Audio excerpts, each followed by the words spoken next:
What's up, folks? Welcome to another episode of Watching Paint Dry here on Another Letdown. My name is Zach from Another Letdown Media, and this is the show where we hang out long after we should have thought about going to bed and work through the ridiculous backlog of miniatures we've accumulated that need painting. There's an old adage that says if a miniatures painter ever runs out of things to paint, projects to paint, he or she will die, so we're just trying to stave off death for as long as possible. Joining me on the line, as always, our resident monkey handler, my perennial painting partner, it's Broody Gambit. Mike, what's going on? Not much. Just glad to be back painting, and yeah, just looking forward to tonight. So yeah, me too. I've genuinely been looking forward to painting all day. It has been a very long day for me.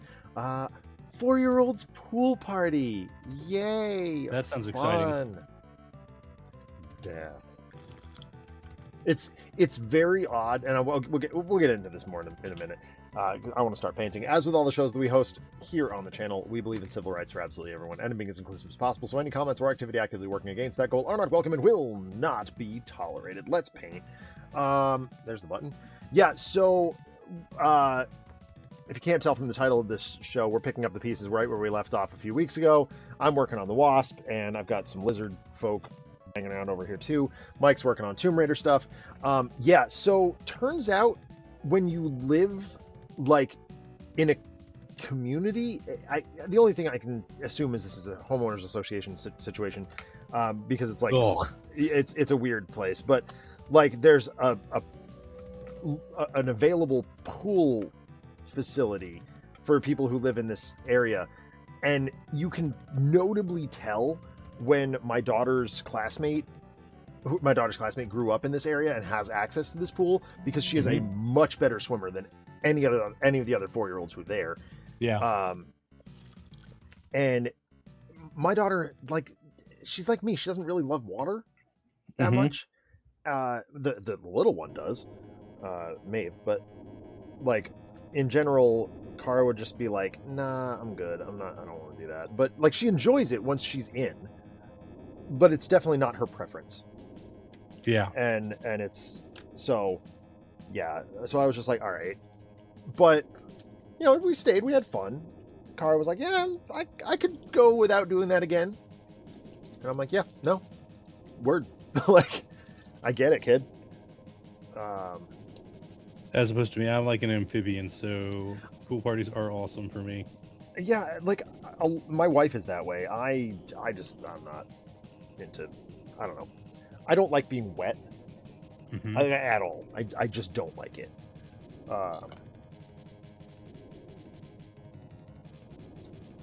I find it being like it is very comforting for me. Like being in water, being wet. Yeah. Like, I mean, I take long showers just to like. Okay, I should be clear. Once I'm in water, I'm great. Like, I could stay in forever. But like the prospect of, you know, getting out and drying off and whatnot, I'm just like, nah, I don't want to deal with that. Like, I take very long showers. I like warm. I like that sort of thing. But yeah, no, water and me are not good friends.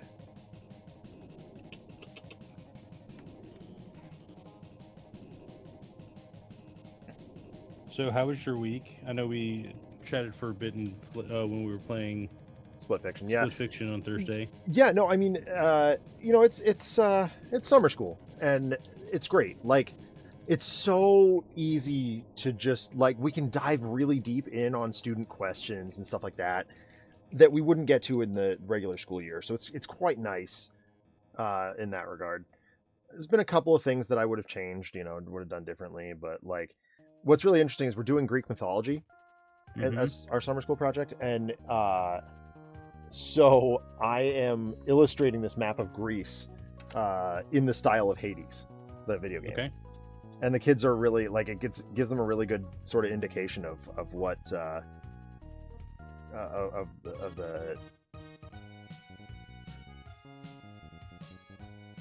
the appearance of the various characters that they don't really get from the text. They're not big enough or mature enough brains to process that sort of thing. Yeah. I realize I should probably zoom my camera in. It's zoomed out for modding purposes, but...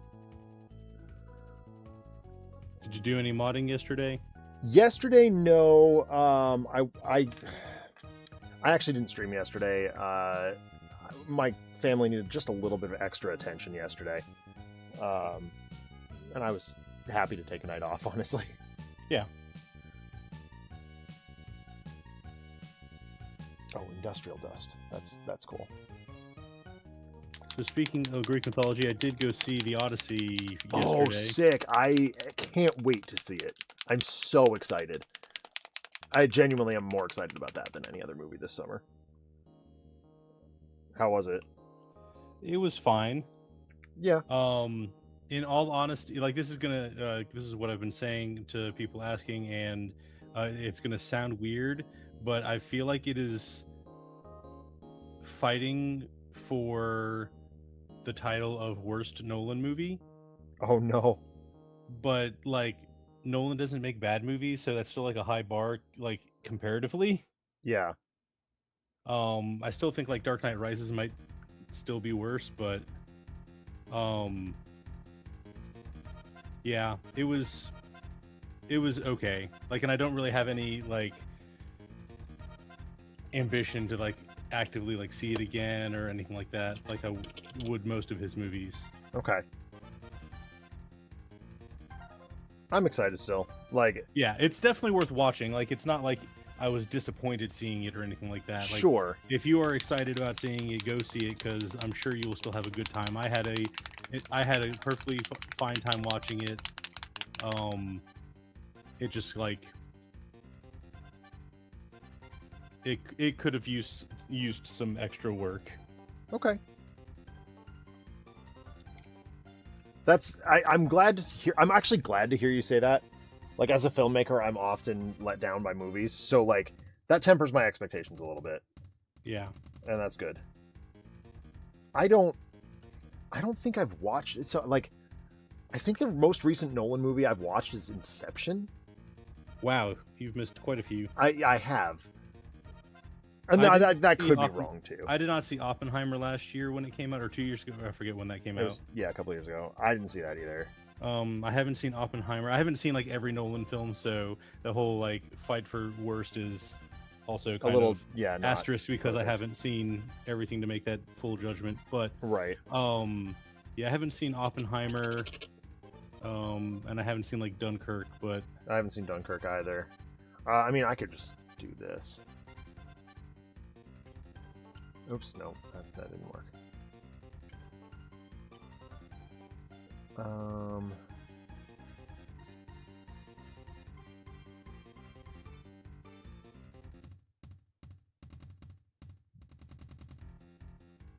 right, let's see. Oh, Interstellar, I've seen that. That was good. I always forget that's him. I don't want to see what he's producing. I like Tenet a lot. I didn't see Tenet. Oh, okay. I forgot that Inception came out before Dark Knight Rises. Yeah. Yeah. I have really not seen a whole lot of his. I've seen Memento. I've seen Batman Begins. Obviously, the whole trilogy. I've seen The Prestige. Prestige is really good. Yeah. So it's really just Tenet and Dunkirk and Oppenheimer that I haven't seen. Quay or whatever, however you pronounce that. That's a short, so I'm not really counting that. He had like one other movie that I was looking up prior to Memento, and I'm trying to remember what it was. Following. Yeah. The only other one. I haven't seen that one. That either. No, I mean, I primarily know him as the Batman guy, but I also know that they're not really Batman in a lot of ways. Like, yeah, he wears the mask and the characters are Batman, but like it's not really Batman. Yeah. In the classic sense. All right, there's Wasp pretty much. What was I doing with her knee pad? Oh, they're actually supposed to be black. Okay. But yeah, in this one, to like go into like slight problems without spoilers. It's kind of hard to spoil that, man. It's the Odyssey. I was about to say, you'd be kind of surprised. So like one of the things that got me was they completely changed the theme of the story. Okay. So whereas like originally it's a story about Odysseus and he has to essentially, it's his character growth of overcoming his arrogance and hubris to make it home. In this one, it's like him dealing with the PTSD of Troy. Oh. And how he abused like societal norms by making the Trojan horse, and he has to like coming to terms with that. And I'm just like, that is not at all what we expected here. Yeah, so essentially, I mean, it's valid. Like I see it. Yeah, but yeah, that's a little unexpected. It changes like his trek home isn't because like the gods are delaying him. It's kind of like he is afraid to go home and face it himself. After like, after you know though. I can kind of see that. Like, if you think about it, the gods, right? In whatever way, they are a construct of human behavior, right? Mm-hmm. And so, to what I can justify Nolan doing there in my own head is just like spinning that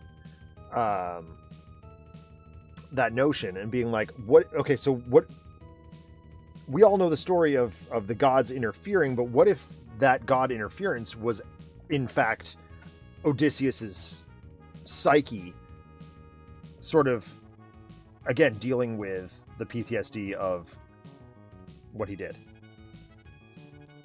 Like, it's not really god interference, it's his own mind interfering. Yeah. My only like concern with that is how much they do lean into still like the mythological stuff of it, like dealing with the Cyclops and Circe, and which those scenes were great. Like the graphics and effects used in that were really good. But like if you're trying to do this sort of like more rational, less sort of supernatural type thing, it's like you need to leave those out or adjust them somehow. Well, I mean, but PTSD can manifest in functional hallucinations too, though. Yeah, so, but it wouldn't the hallucination wouldn't be shared by the rest of like the crew and everyone else, though. Like the shared hallucination would be a lot. True, but we're not seeing it from the rest of the crew's perspective. Well, the entire crew is going along his like journeys and stuff, and as they die and stuff through the trials and things that he faces, like they see and acknowledge the like creatures and crazy things happening. Okay, I don't know. I guess I'm gonna have to see it for myself and make that call, because obviously I'm speaking on it as someone who's never seen the movie. Yeah. I need to go smaller.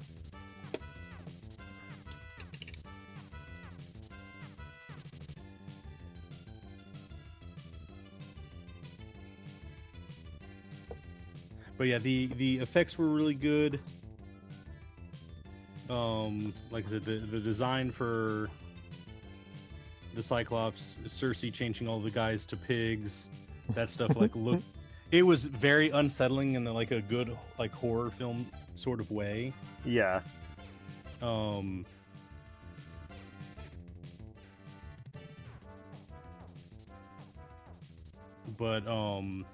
and a lot of the other creatures, like Scylla, was also like pretty interesting. Weird sort of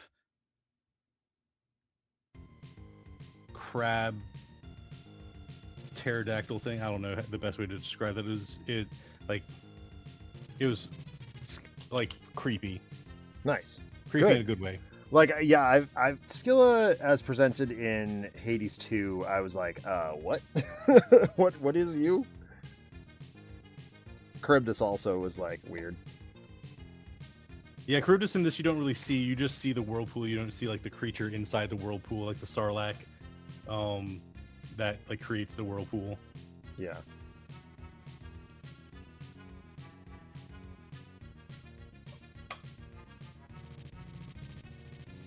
But No, that's cool. I'm glad you enjoyed it. I guess that's the bottom line. Yeah, I ended up taking. And I'm sure I will too. Off of work yesterday and saw it. Because in order to get a decent seat at an IMAX showing, my options were Thursday at 11 p.m. for a 3+ hour movie was no, or 11 a.m. on Friday. So I was like, I'll take the 11 a.m. on Friday. Yeah. That's which worked out. I had a friend coming in internationally. He was like traveling and was coming through, so I got a chance to also go see him by taking off of work. So, oh, that's awesome. What did I do yesterday? I don't even remember what I did yesterday. What the hell did I do yesterday? We went somewhere. Oh, we went blueberry picking. Nice. And saw one of my old friends too, which was pretty cool. And I got a haircut. Just one or all of them? Well, I don't know that all of them, but several of them at least.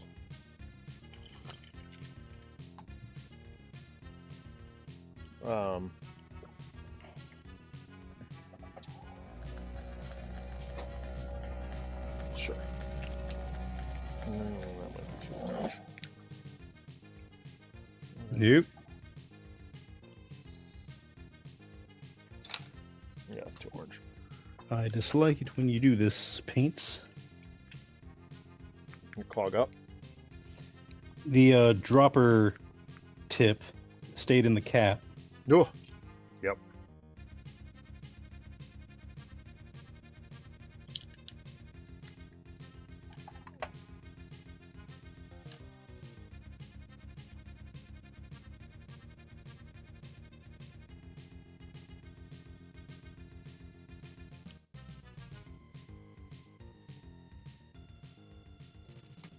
So I didn't expect to, but I did end up starting X-Men 97 season 2. Nice. I still haven't seen season 1. Yeah, I'm enjoying it. Like I'm not committed to turning my projector on to watch it. I did for the first episode, but just because I was able to. But it's fun. I'm not certainly as invested as, for example, Adam, who's also like he's waiting as well until it's all out, which I don't blame him. I don't blame him at all for it. It makes sense. But it is certainly entertaining and cool, great fun. That's good. I don't have the same attachment to the X-Men that a lot of people do. I like certain X-Men characters. Cyclops was probably the first comic book hero that I was like, I want to be that, without having absolutely no understanding of the trauma that Cyclops goes through. I just thought the optic blasts were cool. Yeah. All right. I'm going to attempt something risky here. Oh, what's that? I'm going to try and drip some Nuln oil into her wings. Okay.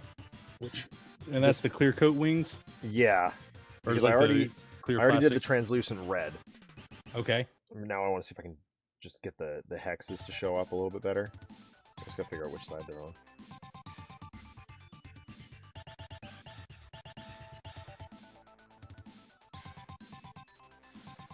Both sides. Okay, now that that's done.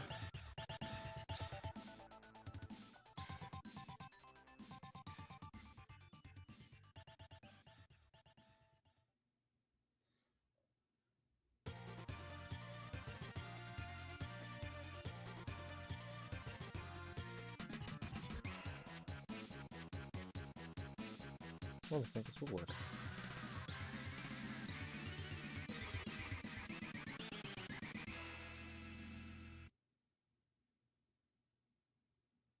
Big Apple, 3 a.m.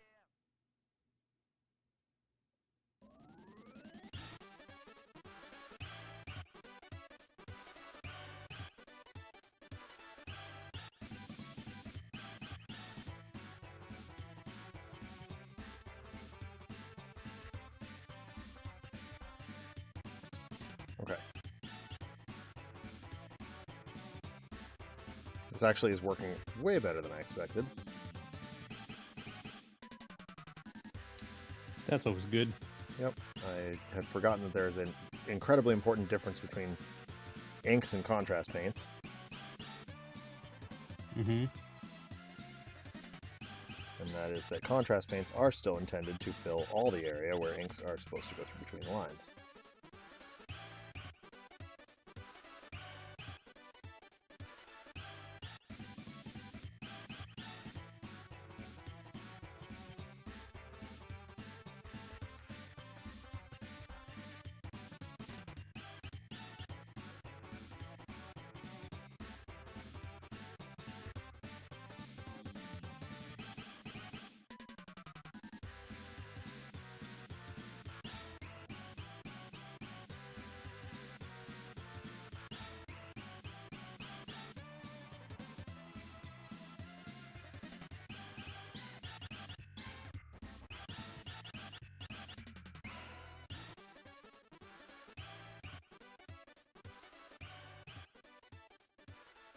So I actually got my printer spinning for the first time in over a year.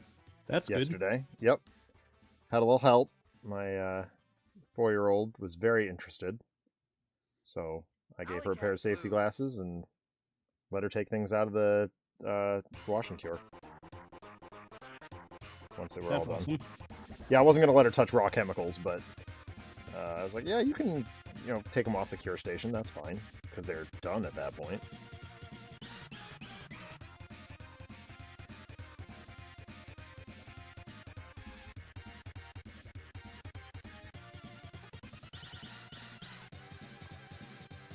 Oh, that looks sick. Hello.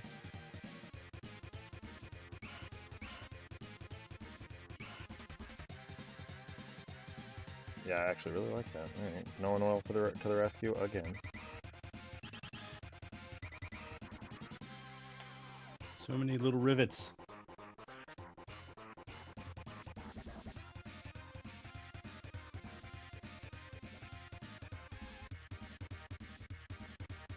Okay.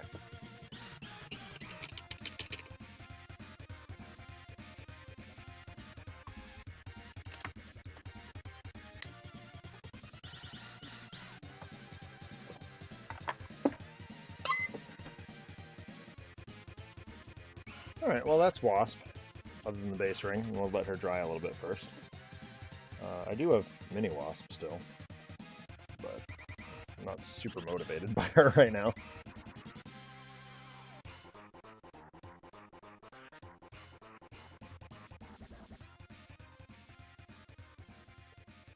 It's really just her base that needs to be done.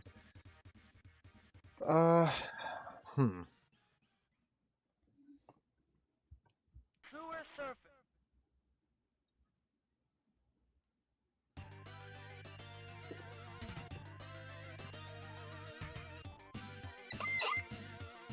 Squeak, squeak.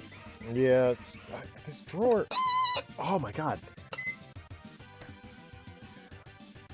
I probably need to pull it out and file down a little bit more, because I filed it down in the winter and then it expands slightly. Mm-hmm. As things heat up. Yeah. What did Shmuley want?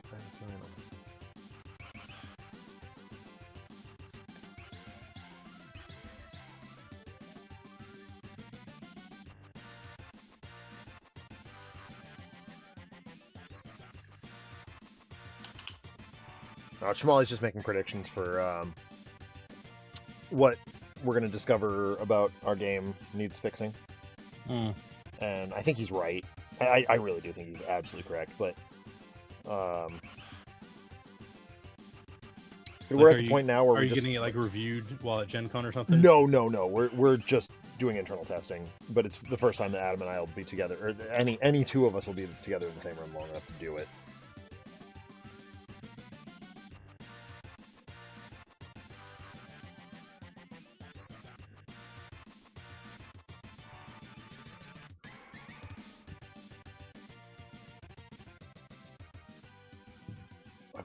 Killer Croc has gray pants. Speaking of Killer Croc, I played a little bit of Arkham Shadow today. Is that the VR one? Mm-hmm. Yeah. And games it was I a will ton never of fun. play. Yeah. It was a blast. Yeah, I mean, so you know my problems with VR. I can't use it. It just makes me almost instantaneously nauseous. Yeah.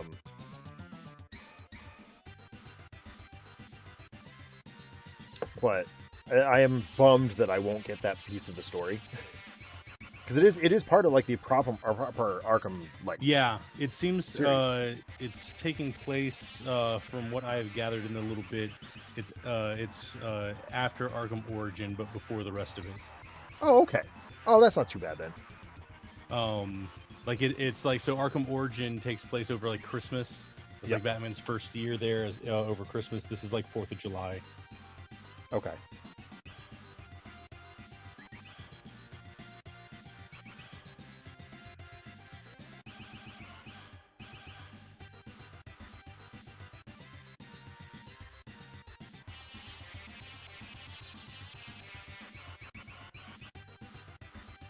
It took a little getting used to. Yeah, I'm sure. There's always a learning curve with things like that. Like the tutorial is not as comprehensive as it seems. Mm-hmm. And so it's like it takes a second to be like, oh, you need to do this. And I'm like, okay, how do I do that? Yeah. And then it's like, do this. I'm like, okay, what? But I'm still learning how to do the other thing.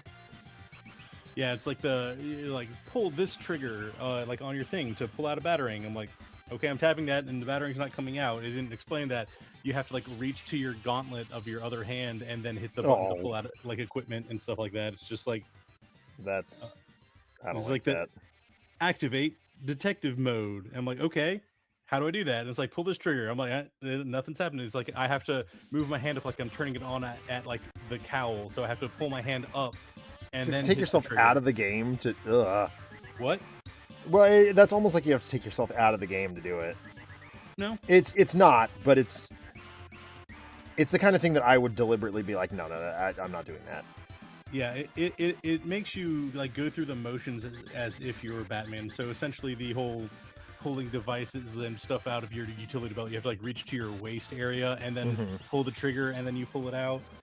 And yeah, like I said, detective mode, like you still wear the goggles, but then you have to like reach up to your headset and turn it on. So it's like you're going through a lot more of the physical motions of actually being Batman, as it were. The combat is like the combat's actually a lot of fun. I think they incorporated the like sort of free flow style, but making you actually have to fight. So it's like you have to hold like the two triggers to like ball up your fist, and then you can like punch the guys. And when you get like combos and stuff going, it's like it's like you have to like use your right hand and do a cross, or like swing both hands to hammer down like a downed opponent to do a takedown, or yeah, and it was it took. I mean, I'm still getting used to it. I'm just now kind of experimenting more with some of the combat. It's like pretty easy, but like I'm starting to add in like the gadgets and stuff like that. Like I figure out how to be like, oh, I can in the combat like go punch this guy over here, like reach my gauntlet and pull out a smoke bomb, throw it over there to confuse the people, and while they can't see, like come in and do a takedown. And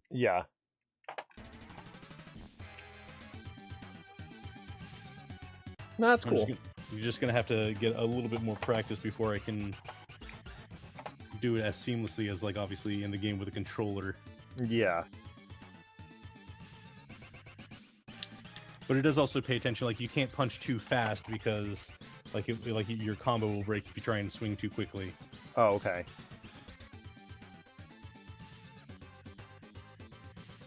But it gives you like your alerts for counters and stuff like that, where you can just kind of block them and stuff, and you don't have to like pay attention. It'll be like you have one coming from the left, and so it'll give you an alert on the left, and so you just have to like swing your arm out to the left to counter, or etc.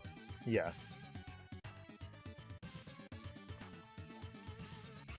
The tricky part for that is like you have to do it with an open fist, so to punch you're like holding the triggers, and then to counter, you have to like let go of the triggers to. Oh, to like okay. Punch at them, yeah. So if you're looking at someone punching at you, it's easy to see, but you don't want to like try and punch at the same time. Right.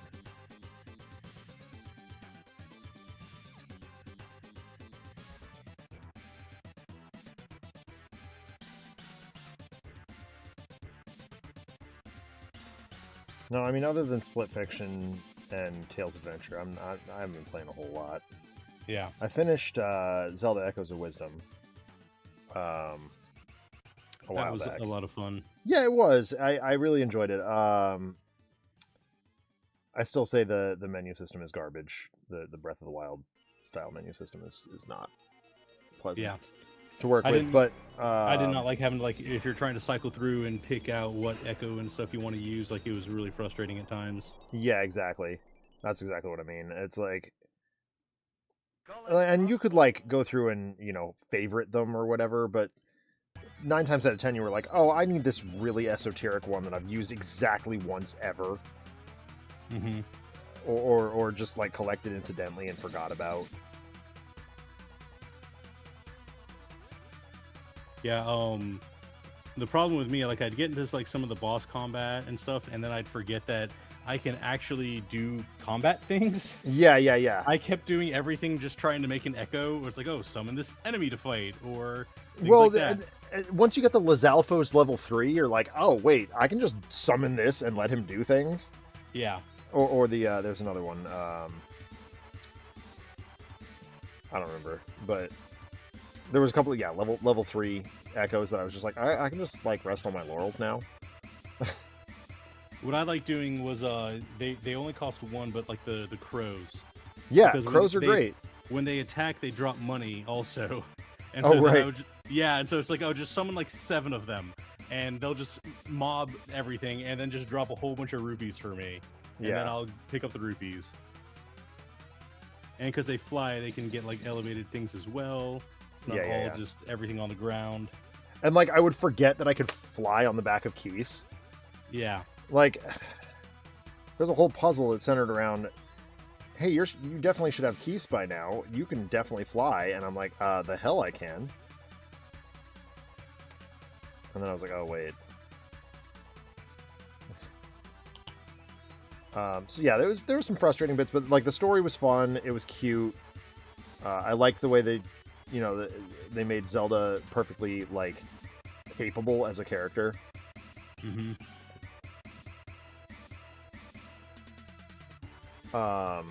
And it made me want to go play another 2D top-down Zelda. So I picked up Phantom Hourglass again, which has its own share of problems, but like I happen to like it. Yeah, I would like to expand just a smidge. I like that they made Zelda capable, and they did it without having to emasculate Link. Yes, like Link gets kidnapped, but he's still able to contribute as you go along, and it's not that he needs rescuing in the same way, but he is able to. Well, he's just doing something else. Yeah, exactly. And it's like, oh yeah, okay. Cool. So much nowadays with like narrative structure, if they want to like it's like a zero-sum game for everyone when they write. It's like in order to make one person better, they have to make the other person worse. Worse, exactly. Yes. And correct. That's not the case. And you don't need to be that way.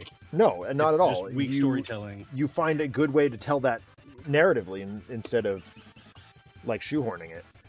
So no, I was really impressed with that. I thought that was a really cool way to do it.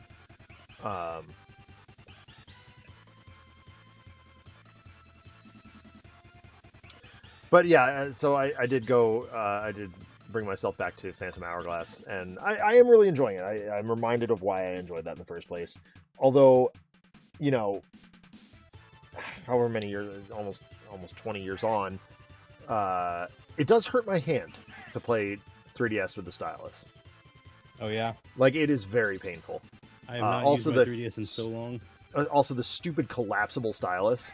It's just like, I'll be writing and it's just suddenly getting shorter and shorter. I'm like, what the hell? Stop this madness.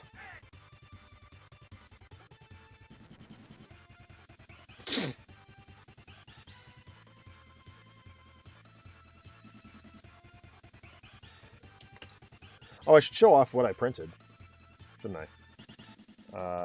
Some new Marvel Crisis Protocol characters. I got Silver Surfer, and of course his surfboard. There he is, hanging 10. And a big old cloud that he rides in on. Leader with his big old noggin. Mm-hmm. Maria Hill, Agent of S.H.I.E.L.D. I have Madeline Pryor and Black Queen.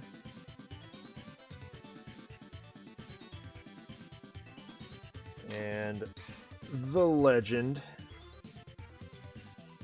J. Scott Campbell, Mary Jane Watson. Mm-hmm. Because of course. Does anyone draw a better Mary Jane Watson? What? Does anyone draw a better Mary Jane Watson? On covers, no. Campbell primarily covers now, but there are some interior artists who have done her really well. The recent Ultimate Spider-Man run, she always looked phenomenal. Or almost always looked phenomenal. They had a couple of guest artists that I wasn't thrilled with, but then of course this may look like a standard D8, but it isn't. Come on, show up. Is it a D7? No, this is a Valor die. This is the Valor villain die. Awesome. If you look very carefully, you can see some very cool Atom artwork on the die faces. So I'm pretty excited about that. What's happening here? Yes, I'm still listening. All right. I was about to paint some red around Lizard's eyes.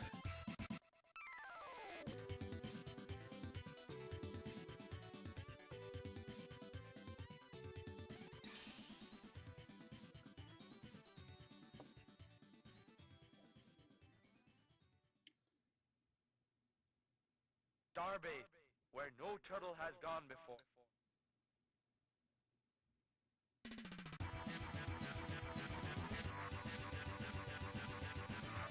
Let's patch that up and clean it up, but it's fine.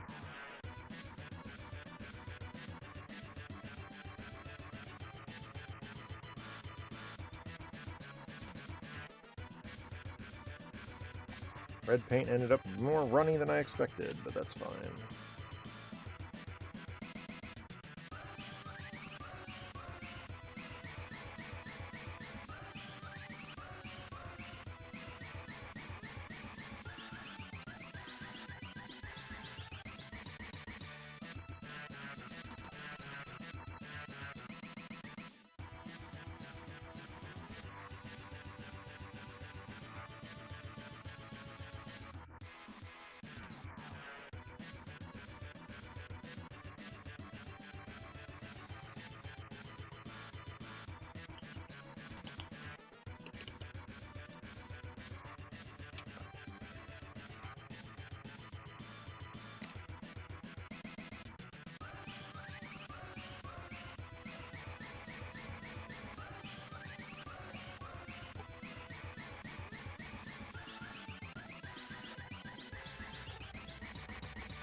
That should be manageable. All right, what else needs doing here? I guess I could ink these. Still haven't figured out how I want to do the water effect here. On the lizard? Yeah, it's kind of like leaping out of the water. Like normally I do that with clear resin and paint it blue, but it's like already there here. Yeah.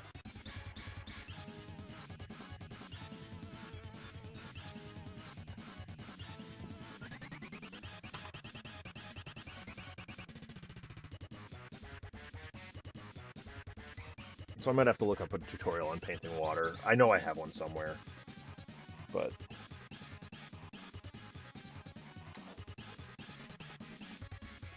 I need to look at my mini to see what I did, but I'm pretty sure I just like painted it blue. I like kind of a lighter blue, did the Dragonhof Nightshade wash into it, and then dry brushed white over the like sort of edges. Well, that's not bad. That's not a bad idea. Maybe I just do that. Yeah, that's not terrible. I could use. I have liquid frost too. That might help, like on the very edges. I should still have the mini out over here somewhere. I've been cleaning up my. Oh no! Carnage. You get back there. Okay, nope. I lied. I did not do the white on top of it. Oh, okay. But it looks like. So it looks like I did a dark blue with a Dragonhof Nightshade, and then I used a turquoise that I have. And then edge highlighted with like a sky blue color. Oh, okay. Right on. Where is my turquoise? It's somewhere over there. Anyway. Sure.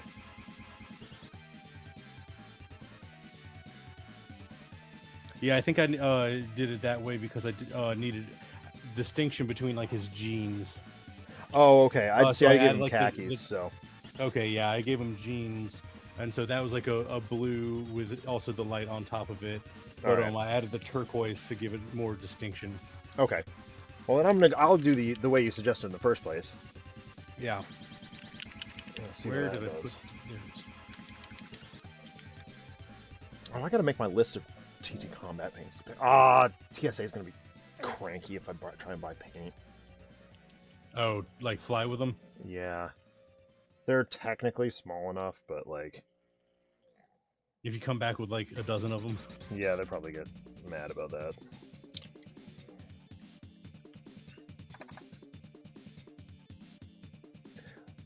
And it would be about a dozen, too. I can always have Jacqueline ship them to me, but I don't like doing that.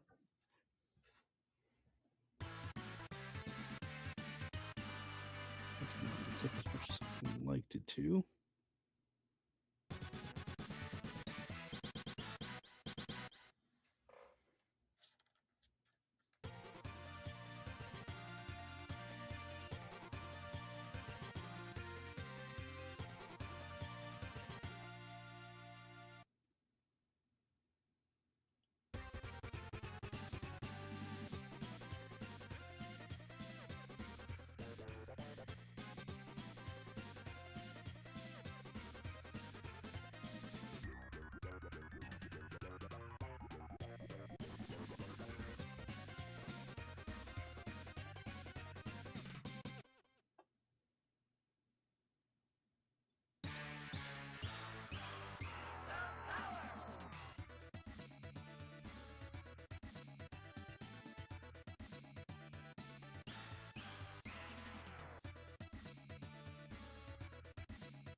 I might add some like it is sewer water, so I might add some like green. Yeah, I think that's kind of my reasoning behind the turquoise.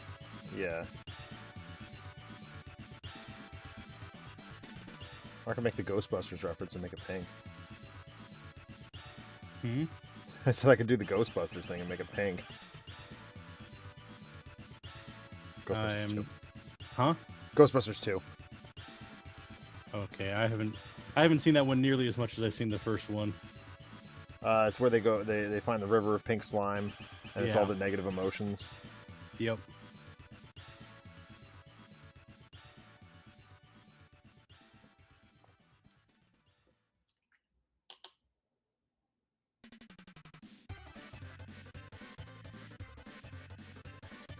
I did get a chance to go to the record store yesterday. Mm-hmm. Picked up a White Stripes record, and I've been on a Jack White kick all day. Nice. Yeah. My daughter gets so excited when I bring home a new record. I wonder very frequently, like, my daughter's in dance classes, right?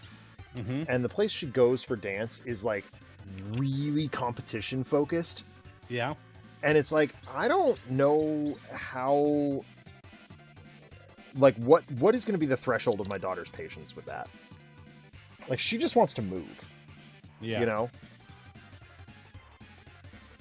She's not interested in following somebody else's direction. She just wants a creative space to move around.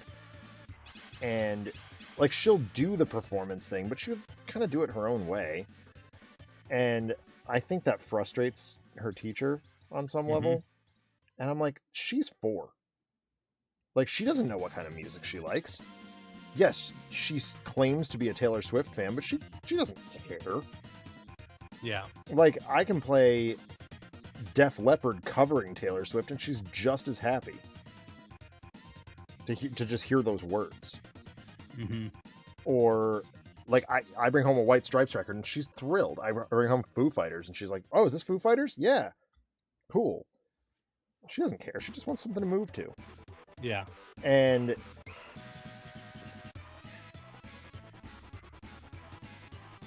you know, we go here because some of the other people in town were like, oh, we go here. And we're like, okay, great, fine. You know, it gives us common ground. But, like, at the end of the day, I just as soon let her dance around home. Yeah. Like, let her jam out to Violet Grohl. She loves Dave's Daughter.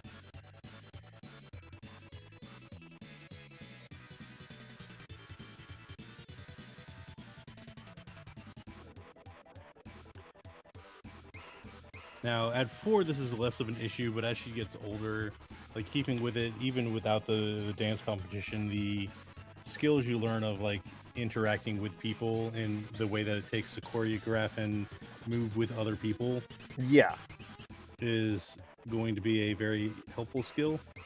Right.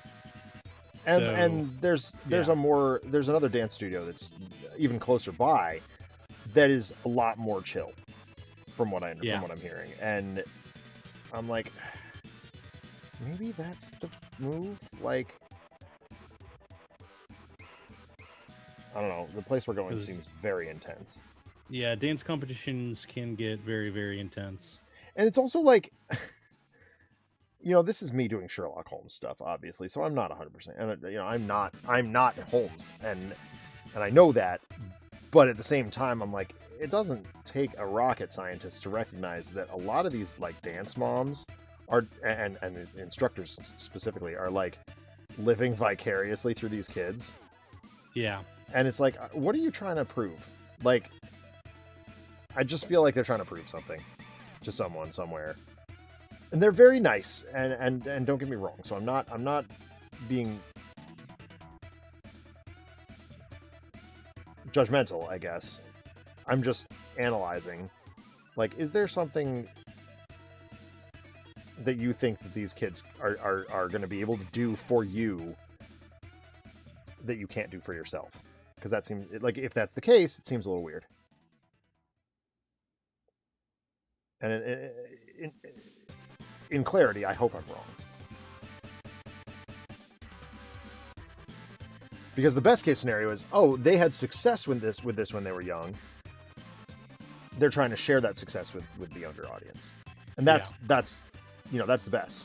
That's why I'm a teacher. You know, I had teachers that made me successful. My ultimate goal is to share that success with younger audiences, the next generation. And again, I'm not a perfect teacher, and far from it. But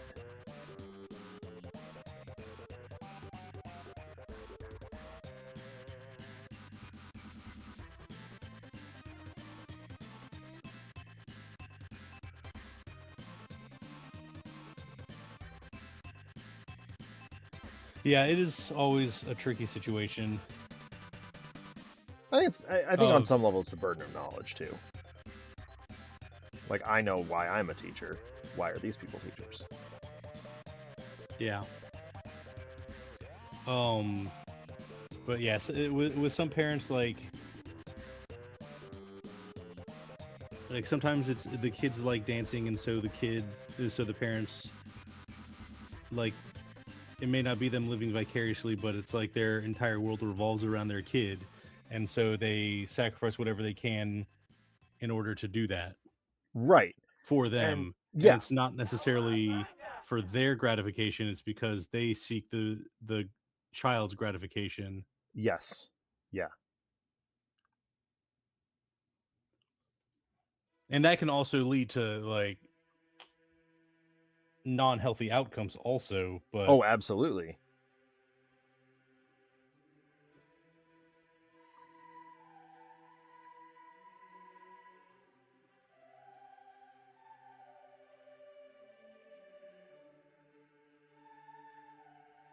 Yeah. But yeah, so. But it's interesting, and it's certainly going to keep an eye on it. Like, if Kara's had enough, then I don't have a problem pulling her out. You know, you don't stop midway. If you've started a season, you finish the season. Yeah, exactly. But if it comes time to not sign up for the next class, you know, fair play.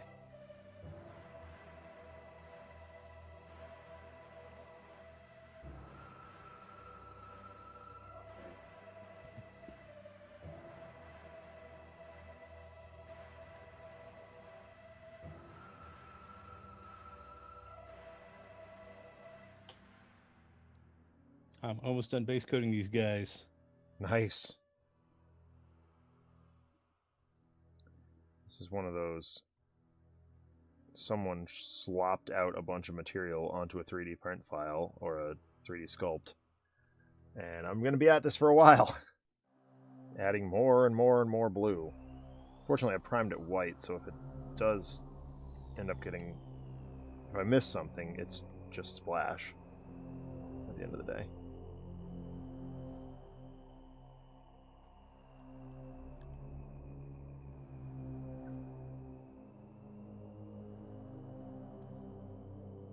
It's too dilute. Yeah, Kara was so excited watching my 3D printer doing its thing that she was like, "Are you going to spin? Are you going to print again? Are you ready? Is your printer doing something today?" I'm like, "Oh, well, no. I haven't had a chance to make another file yet, but I will. Happily."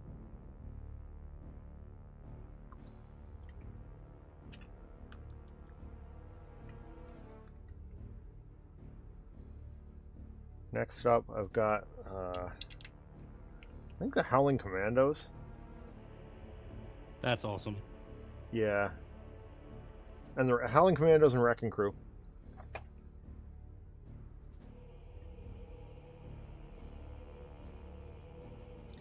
The Howling Commandos are, the way C-27 did it was all on one base, and I was like, what if we didn't do it that way? Yeah, it seems... Because, like, Dum Dum Dugan, especially, is very capable. His own base. Yeah. He is a very capable combatant.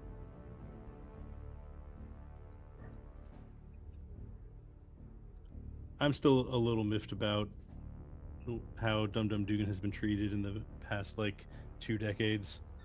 Me too. After 30 plus years, it's kind of like the Tim Drake thing. It's like after 30 plus years of being sort of set up to be Nick Fury's successor, they introduced Maria Hill in like 2005, and then all of a sudden she's like second in command, director of S.H.I.E.L.D. once he goes into hiding, and yeah, it's like everything Dum Dugan has had over the past forever had been completely just tossed aside. Yeah. And I think it brings us back to the discussion we were having earlier, is like Dum Dum Dugan got fridged because someone needed to tick a diversity box. Mm-hmm. Maria Hill is cool. There's a reason that I printed her in this batch, but she's not that cool. She's cool because she's Nick Fury's second in command. Mm-hmm. You can still have Dum Dum Dugan step into that role.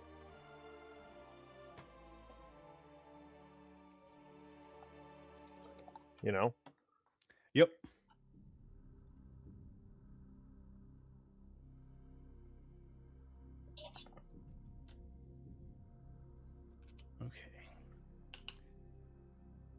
I don't think I'm going to go too... Also, his name is Timothy, which is a name I have tremendous reverence for. Dugan? Dum Dum Dugan? Yeah, as it is my brother's name. I did not know his name was Timothy. Yep, Timothy Dugan.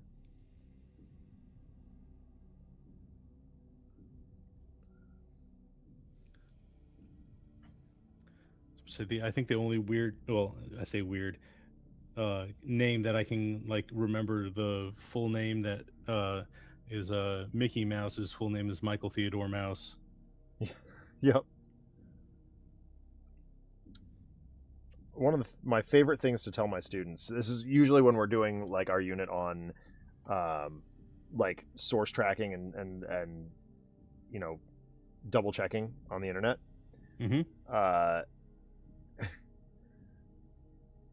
Is to tell them the real story of Mickey Mouse. Mm-hmm. And how Disney like basically forced his best friend into a cabin in the woods and said, draw me the next thing or you can't come out. I did not know that. Yeah. And it sounds incredibly fake. I know it does, and it's not. Like, I mean, okay, that's a shortened version of what happened. It was not, you know, he wasn't like holding him at gunpoint or anything like that. There's legends that say like he threw away the keys and Iwerks was like in there for days and days and days. No, he definitely did not. He was not kind about it. But did he put him in a cabin? Who knows? Did he, you know, coerce him Guantanamo style? No, I doubt it. But Disney was notoriously not a kind person. Yeah. And the Iwerks estate did definitely file some grievances against Disney following the creation of Mickey Mouse. Hey, what's up, RPD? And it's not forget about a powerful rat named Charles Entertainment Cheese. Exactly. Chuck E. Cheese.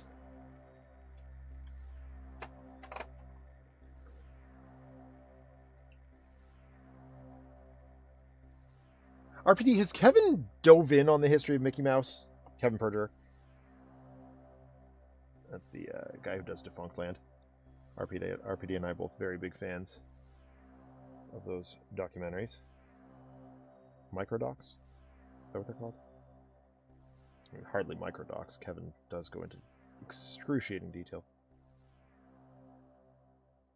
on a lot of that stuff. Just wildly fascinating. Theme park stuff.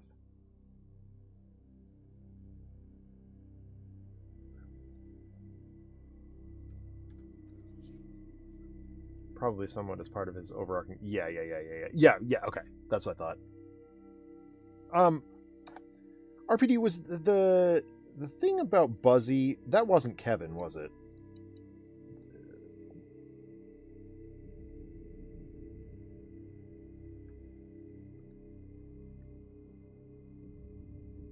I watched a microdoc about the theft of the Cranium Command animatronic. The alleged theft.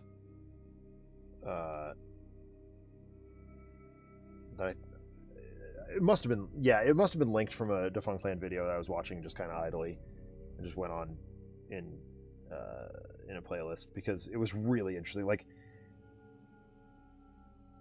basically that the theft of Buzzy was maybe like not like an inside job, but like it just was a miscommunication, like an egregious oversight miscommunication. Do you know anything about that, Mike? I have no idea what you're talking about. Okay, so Cranium Command was an attraction at Epcot for a long time. I remember watching it. I remember being incredibly freaked out by it because the animatronic was quite large. And oddly, I was less freaked out by a extraterrestrial alien encounter, but that's another thing. The animatronic was very big and very heavy, and somehow it got removed from the The ride had been shut, or the attraction had been shut down for quite a long time, but it had been removed from the area without sort of anybody's knowledge or oversight. And as a result, it triggered this big like investigation. But the prevailing theory now is that it actually got sold off legitimately, and Disney's so far back in their like tracking of that sort of stuff that it just hasn't been tracked yet. And it was sold to a private collector, so it was like done anonymously. Interesting. Yeah, it's really weird. Yeah, don't you love when you end up as part of a heist by accident? Yeah, after the Galactic Star Cruiser had gotten shut down. Yeah. I was very intrigued as what was going to happen with the Hollow Sabacc table. I'm sure that's gone into storage at this point. Yeah, they'll probably bring that back out in some capacity. Like bigger pieces like that still have relevance, they will find ways to repurpose. But things like the Nautilus boats from 20,000 Leagues Under the Sea. Man, that's awesome. Yeah. Like those, they sunk 2 of them and destroyed the rest, which is wild. Why'd they destroy them? I don't know. Well, most of them deteriorated. But like they don't, like selling them off is not cost effective, right? You're not going to recoup your costs, so they end up burying them in landfills, which is really strange. Yeah.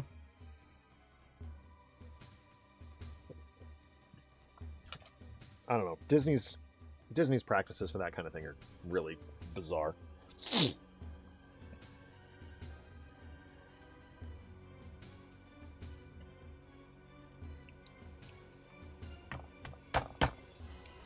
Come on.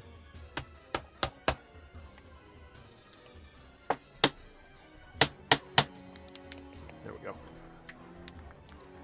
I did get my new soldering iron in. That's good. Yeah, this thing moves so much more smoothly. Like, this cord is actually flexible, as opposed to the immobile one that I had before. Has a sponge that fits in it, and is soft, has like a cleaning thingy, has adjustable temperature, which is crazy. Shout out Gamer Girl Game Boy Mods for giving me some suggestions, tips, and tricks. She's a much more, like, she's a full-time Game Boy modder, like, good for her. I don't have that capability, but, like, I'm excited for those who can. I like to do it as just a hobby. It's perfectly fine by me.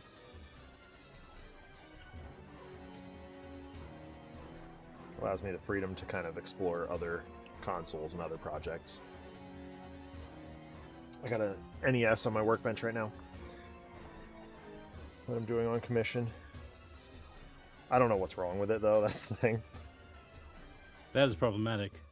Well, yeah, like, I can't see anything egregiously wrong with it.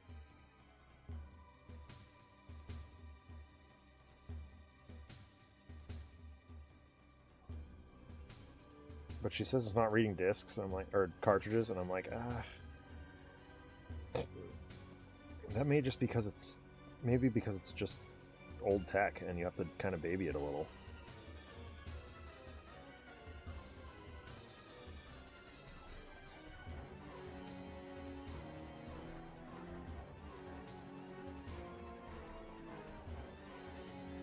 But we'll hook it up and we'll find out.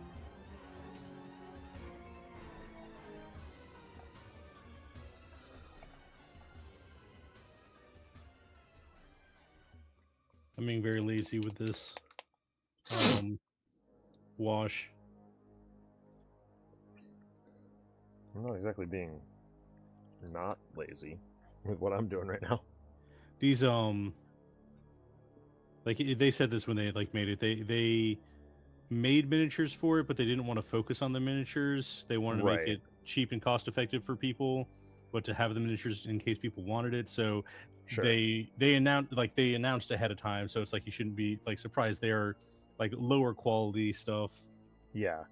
So I'm also kind of not bringing like my A game for it. I would say like I'm getting it sort of a table ready, but like these guys, if these were better, I would like actually use like Carisburg Crimson over like the fan and the capes and the stuff and like browns, and like I would use the different color washes. I'm just like null oil the whole thing and be done with it. Sort of the technique that I used on the Besieged minis, but that mine was intentional. Yeah, like that was a specific style I was going for. All right.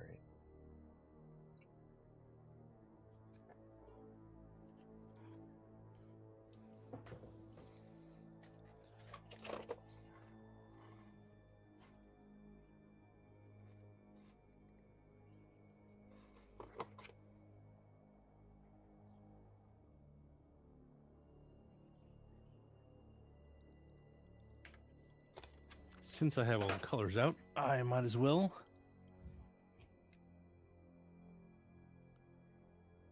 do this guy.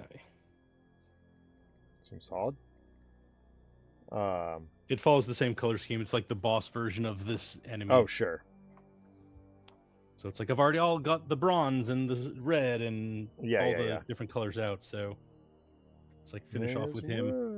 He is obviously done a bit better quality as a larger model and stuff. So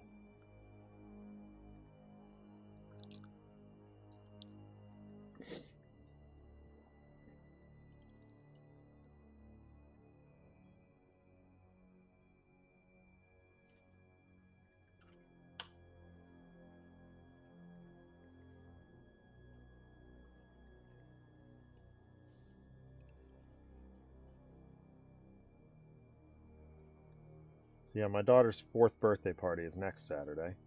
Mm-hmm. But like, I genuinely think it's going to be easier. First of all, not at a pool. Not at a pool. It's just at a playground. So, and like Katie's got all kinds of crafts and stuff she wants the kids to do, and I'm like, but what if we just let them play? Mm-hmm. Like, they might be more into that. Who knows?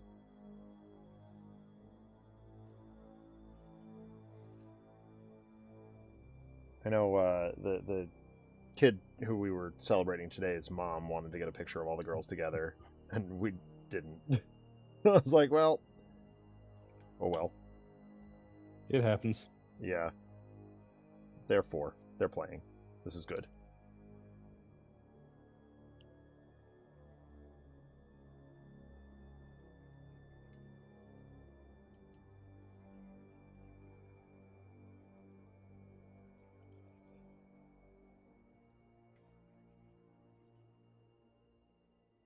It was also raining, so like getting anything done was difficult. Katie's got arts and crafts she wants to do with them. Dang it. It's supposed to be your idea to suggest making the kids paint your minis for you. No. I tried to think recently, because Kara was interested, what is there a mini that I'm okay with her painting? And the answer is actually yes. Stand by 1 second.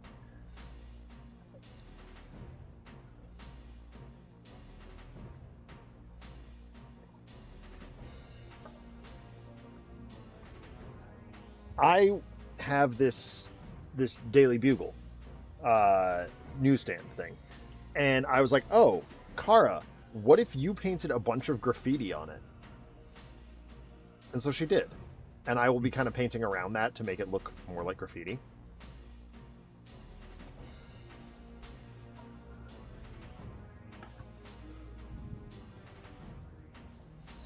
But she was really excited about that. Good, good. Oh, that's very right. Hell.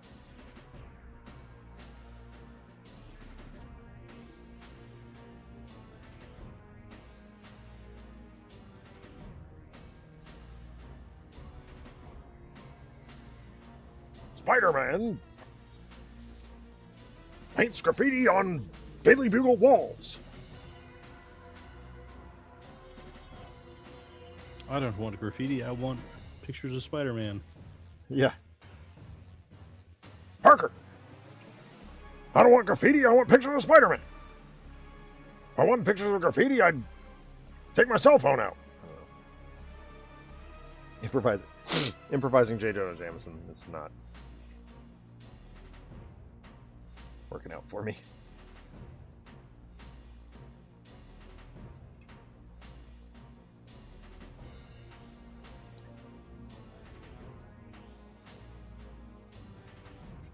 So I said to my buddy the other day, I think, like, at this point in the game, I am actually done looking at, like, the dailies in terms of the Spider-Man news cycle. Okay. Like, for a while, I was like, oh, I'm casually interested in, like, what are the chances we get a new teaser today or whatever. And now I'm just like, I don't care anymore. I bought my tickets. I'm going. I still need to get tickets. Well, we finally figured out when we're actually going to be in Virginia and whether or not my wife minds doing double bedtime, because that's always a thing. And the reality is we're going to be there exactly when I thought. And it's not really a solo venture for my wife because Amanda will be there. My sister will be there. Mm-hmm. And so it's really not the end of the world. And so it's just a matter of finding a time that worked, and we did. So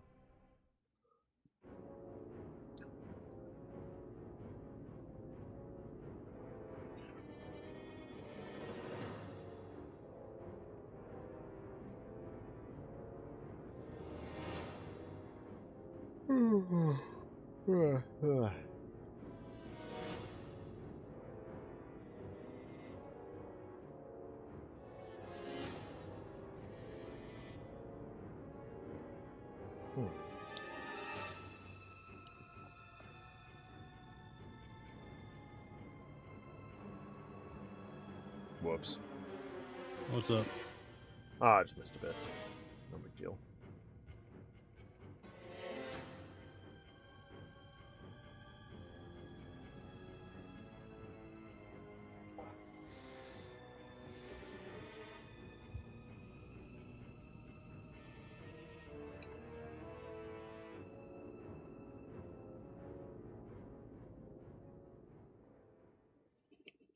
Do you know The Dark Knight turns 18 today? I did not know that. Yep. Feeling old yet? A little. My buddy texted me that this morning. He's like, hey, or this afternoon. And I was like, is that why my back hurts? And he's like, and his brother was like, yep. I was like, damn it. I thought it was just the 2 hours I spent in a pool holding up an agitated 4-year-old.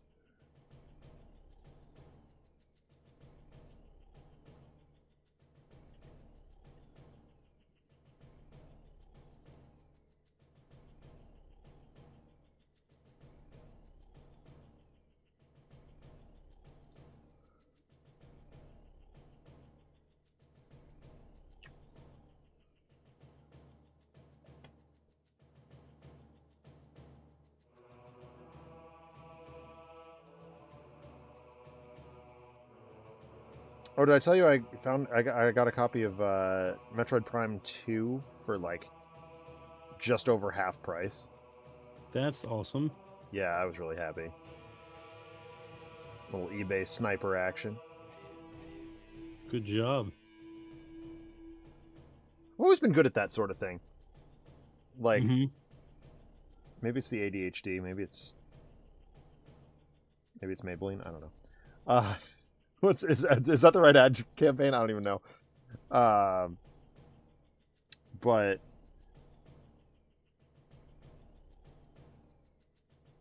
yeah, I saw it. I was like idly scrolling eBay, and I was like, "Oh, Metroid Prime 2. Bidding's not very high. Let's go." And when the seller said it was CIB plus, like CIB really good. A++ or whatever bogus nonsense he wrote in the tagline. He was not kidding. He has like the subscribe to Nintendo Power insert even that was originally. That's awesome. I was like, that's cool. Thank you, RPD. Because we all know that Samus Aran trusts Maybelline.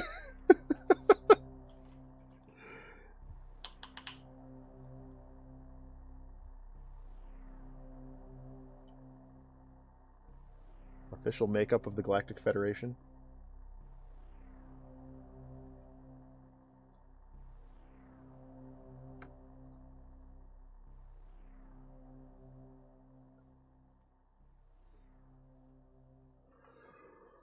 All right, that's a little bit closer on the base. I think I want to do... I'll do that, actually. It's already got it out.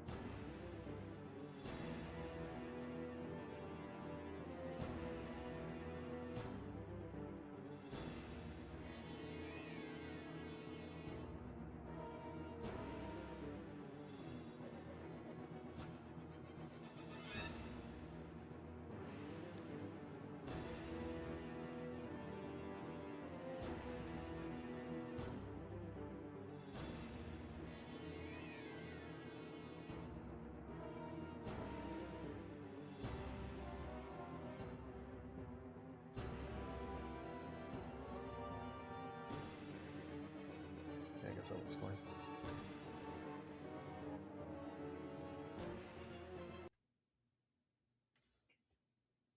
Yes, YouTube, I'm still listening to the Metroid music.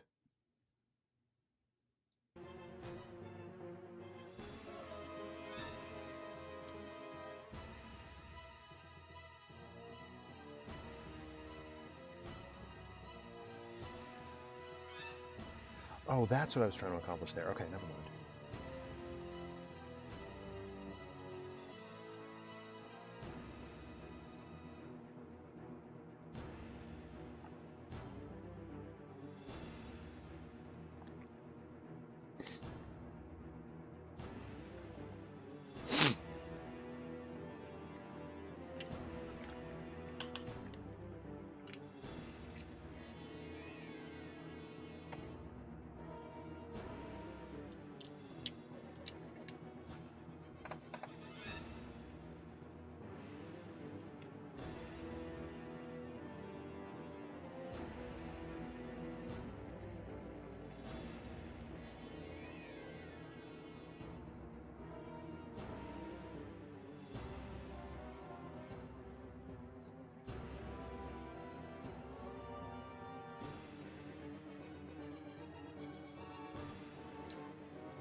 One thing I've thought of that I can do with this water is I could theoretically put UV resin over it.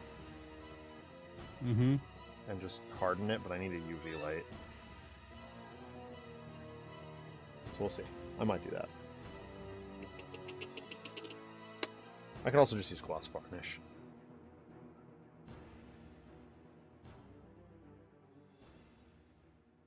Oh. Interesting.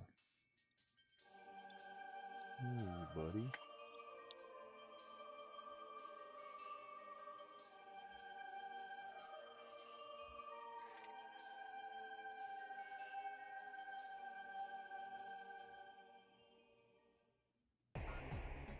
Oh, something weird did happen at the pool party today, though. What? You know in the movies when you see a bunch of, like, parents milling around somewhere, watching their kids do something, and they're all, like, making plans that they know perfectly well will never come to fruition? Oh, yeah. Yeah, that happened today. I genuinely thought that was just in the movies. Because I don't hang out with people that like, aren't my friends. Yeah. And I firmly expect that I will have to spend more time with these people over time. But it was really strange.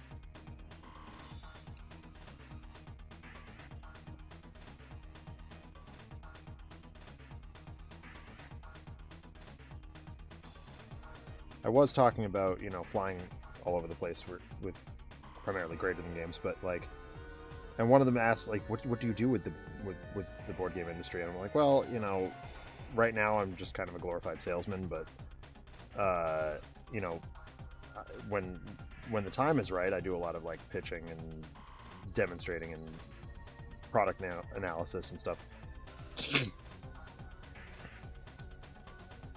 So it's weird to have to like define my role that way to people who don't really understand the industry, who have no connection to the industry. A whole new world of fun, new enemies. Yeah, real RPD.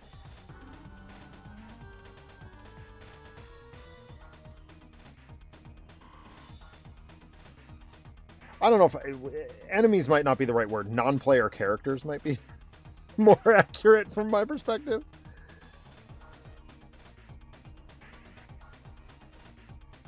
Like RPD, you and Blink are kind of like the definition of NPCs in the RPG of my life. But like important quest giving NPCs, I guess is more is probably a better analysis. These are just like random bar patrons. Yeah, it is about time we get some new additions to the Rogues Gallery. It's true. That's true. That's true.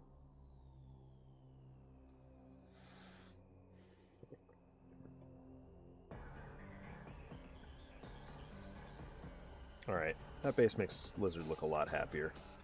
Even though it's just color flats. Makes me happy. Okay, now if we can get Killer Croc to the same point, that'd be nice. Press X to doubt.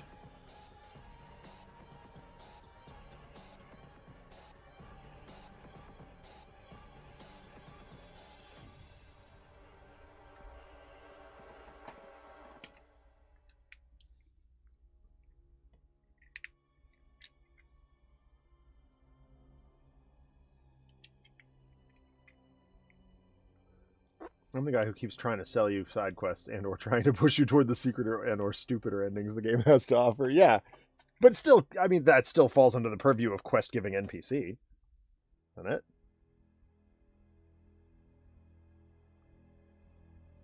And sometimes I buy those side quests. Or you buy them for me. Looking at you, Metronomicon. And Sucker for Love. We still have to finish that, Mike. Don't remind me.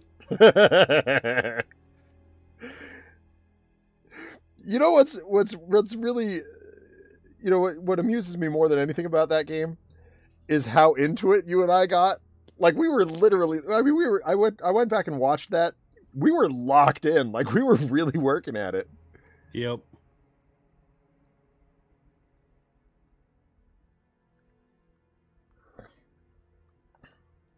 It was very silly and very fun. Yeah, exactly. In a weird... I would never play this otherwise kind of way. Exactly, yeah. It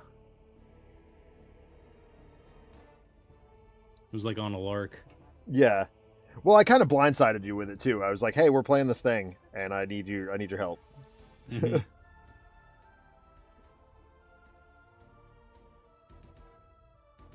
I have plans to do not that, but something similar with my buddy on stream when we're ready to announce the return of scripted content to the YouTube channel, which we do have in the works. It is happening once he gets through his divorce stuff.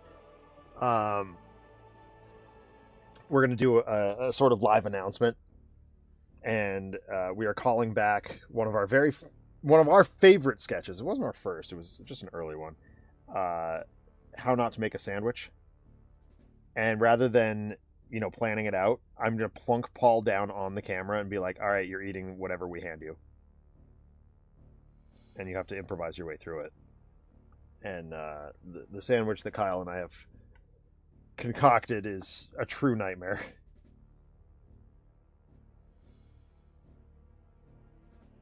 Lucky Charms and bologna. Nope.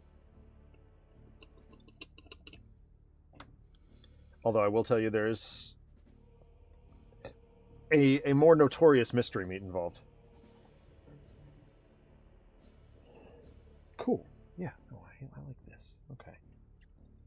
Time for inking. Let's get some ink on these. I'm going to need Bealtan green. I'm going to need... I can probably get away with the green shade here.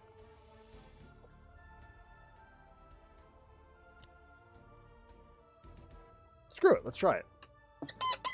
Squeak, squeak.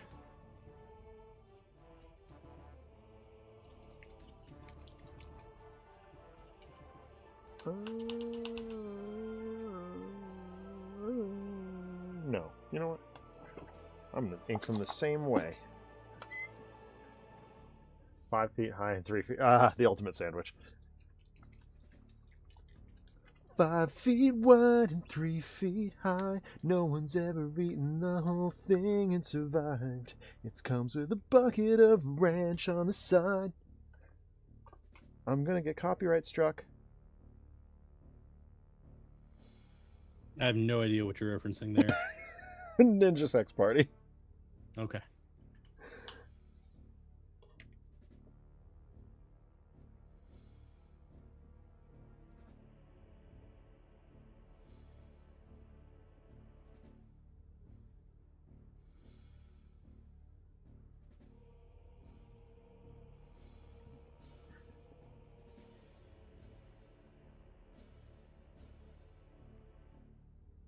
Or as RPD says, nerd music for nerds.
Someone just sent me a message.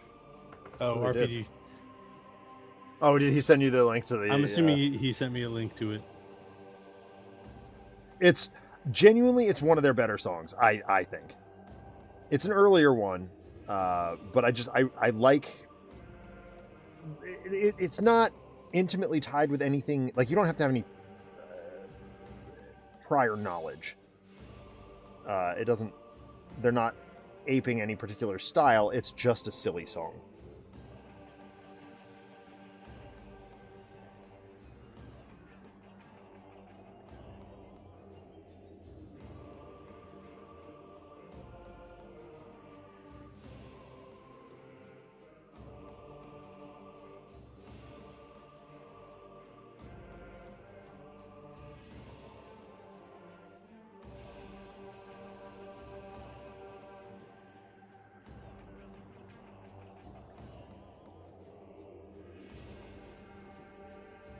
Yeah, right. It is from the... Okay, I thought it was the first album. I wasn't sure. I would have loved to see it get the TWRP treatment. But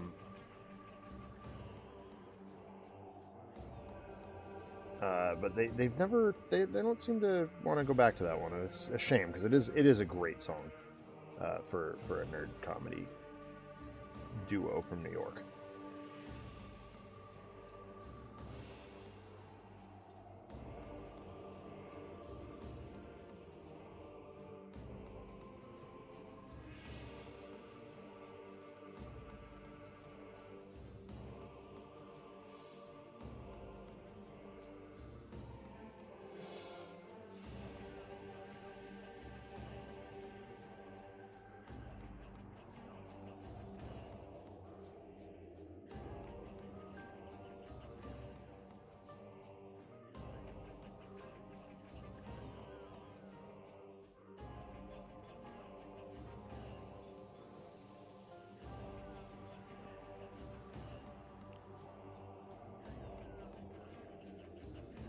I have been back on the Game Grumps train again lately, because they're doing a Pokemon Nuzlocke, which is something that I've always, like, I've never done because I'm just like, first of all, if I were to do any Nuzlocke, it would be red and blue, because I know them the best.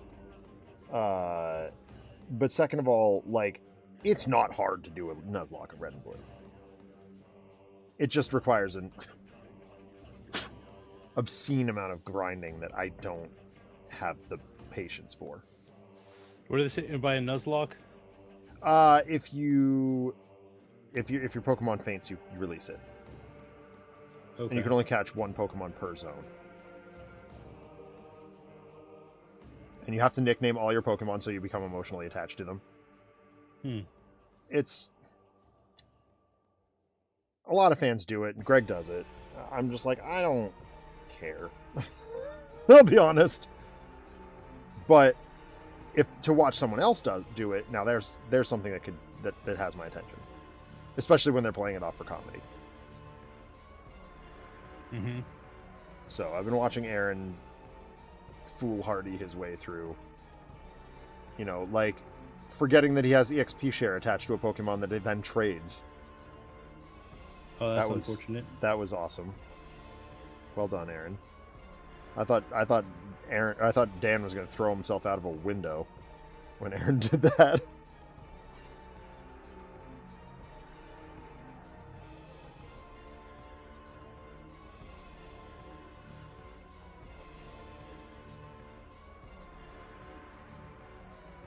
But normally I just stick to like the 10-minute power hour, which is their live, or like, not live, but on camera show.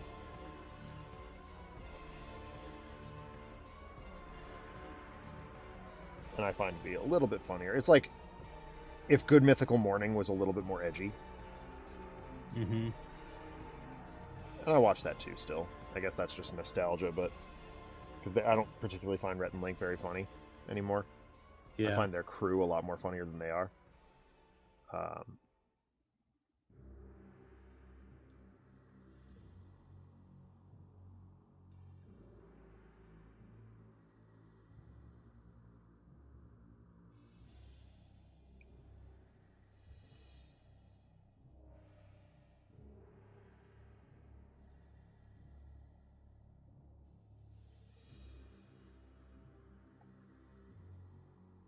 But also, as I alluded to earlier, I'm much more interested in like science-y content on YouTube than comedy content at this point.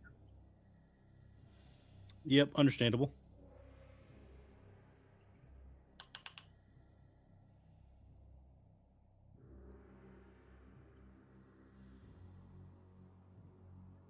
Especially considering like when I watch YouTube, like I watch a lot of YouTube at my desk at work, because my office or my desk is immediately adjacent to the principal's office, and the wall's particularly thin.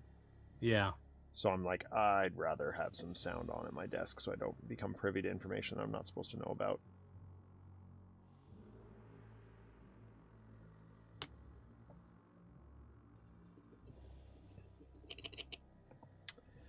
All right. Yeah, I don't really...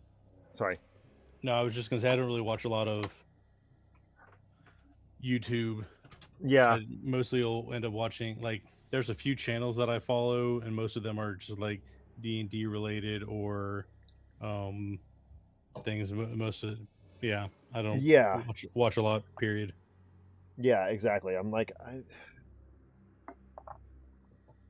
I have my science YouTubers, and that's... And like the morning comedy stuff that just keeps me going. Think of all the money you could side hustle into selling secrets.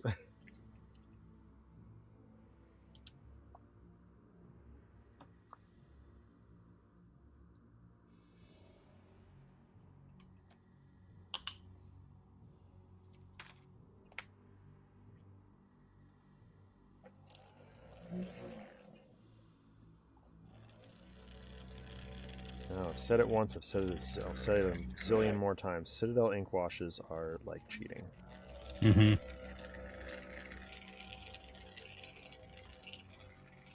Maybe that's what Games Workshop should do, just be a wash company. And this knows everything else they do is a wash. You know, they rebooted the old world again, like already. The what? The old world, their return to square bases. The Warhammer Fantasy. I did not know that. Yeah, they've already dropped a second edition. I'm like, are you kidding me? Yeah, that's unfortunate. That's so dumb.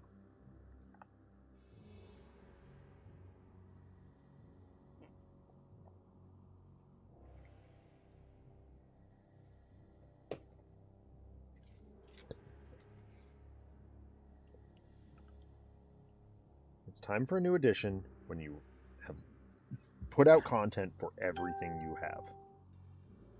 Bing. Sorry, another phone alert. All good.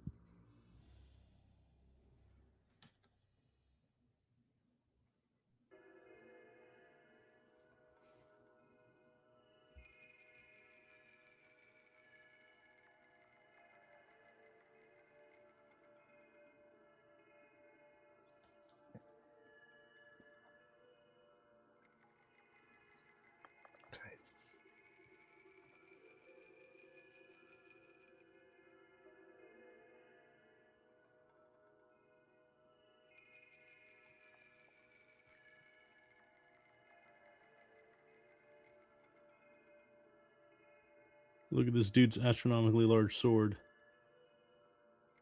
Comically large, sharp objects. Okay, move you out of the way. Lizard, your turn. For the incacification.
Currently, I've the main YouTube things you've been watching, RPD, watching listening has been K Noli, news and challenge runs of the Payday games, and giant grant games, multi-hour retrospective analysis strategy games. Alright, fair enough.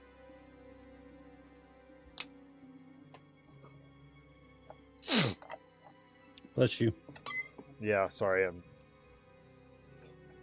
The air quality is not strong up here right now. I can imagine all the fires in Canada. Yeah, it's really unpleasant. I genuinely thought I was coming down with something. And then my wife was like, oh, the air quality. I'm like, oh, that's what it is. Because, like, this has been days. And it hasn't, like, I haven't had any other, like, cold symptoms or anything like that. I'm just, like, congested. And I'm like, oh, yeah, no, it's probably that air quality.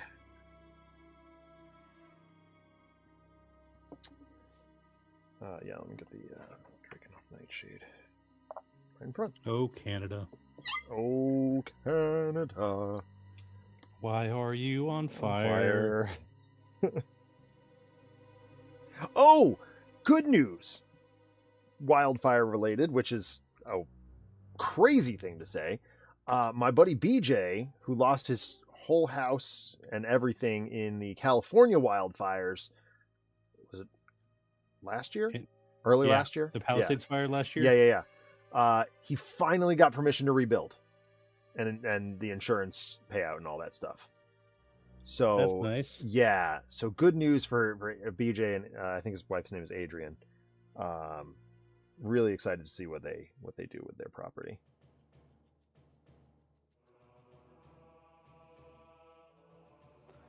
He's very fortunate considering. Like, he's very fortunate considering like how everything has been going on over there. Like, getting that through is like a act of God almost. No, it's nasty. And so yeah, I'm super excited for him. He's the DP, the Steadicam operator on Naked Gun. Yeah, the new one. So yeah, very excited for him to be able to rebuild.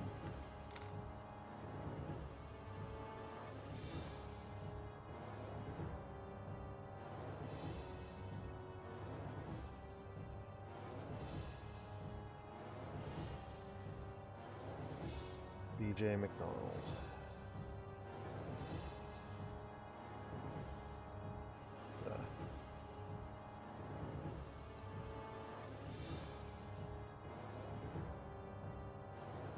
Pretty cool dude.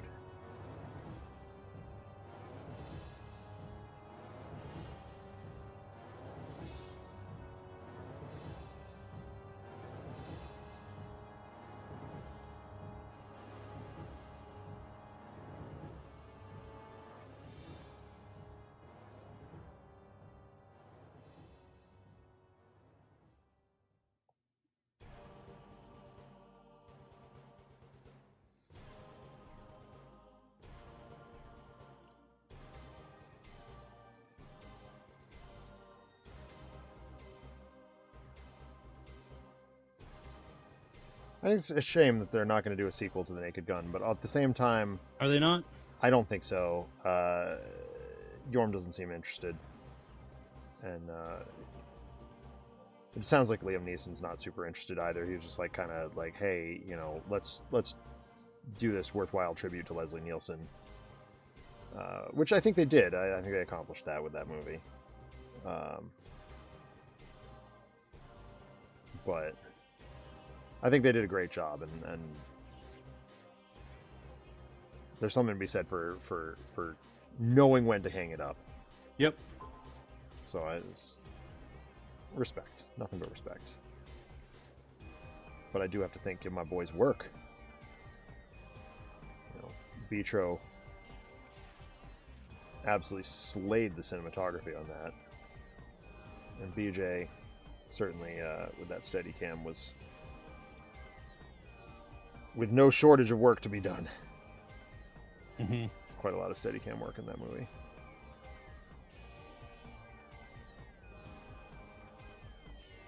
Okay. Almost done with these boys. But a lot of waiting for ink to dry, which is... I always give the... One of the two movies I've done. Yeah.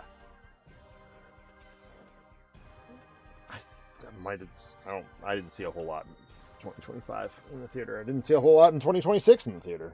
I don't think have I seen a movie in the theater this year?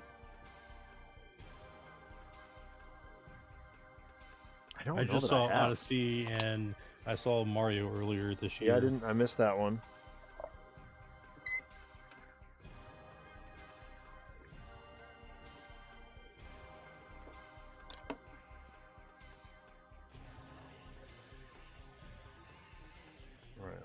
Wasp space ring done here before 10 minutes should be fine.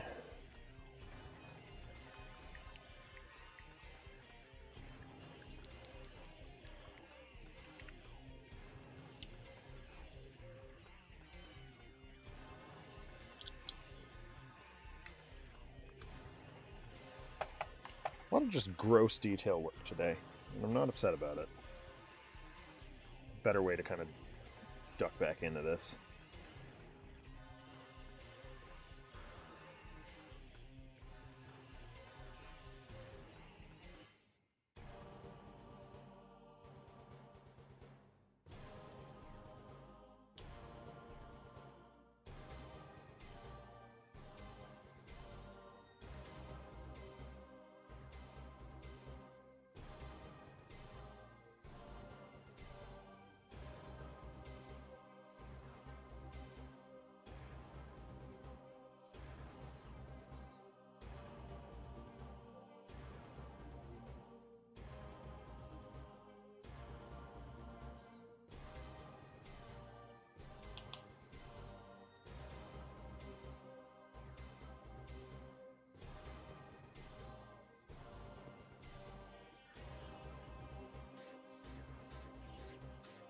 So I'm going to see Coheed and Cambria on Monday.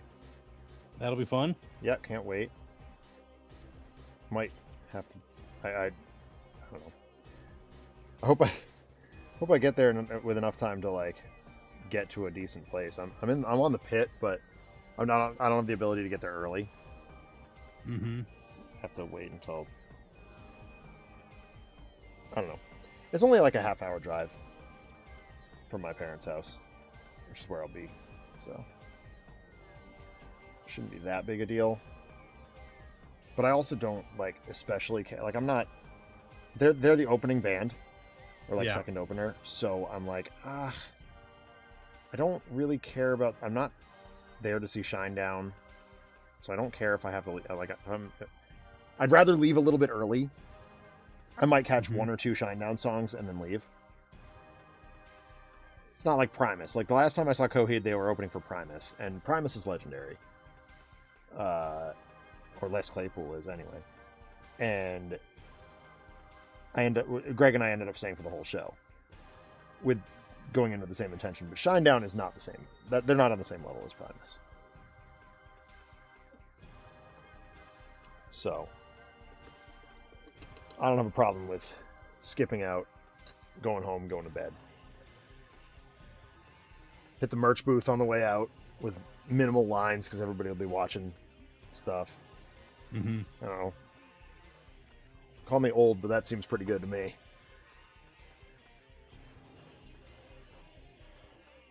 Okay, I'm going to go ahead with the last 8 minutes and start the low lighting on Wizard's jacket. And for that I need black.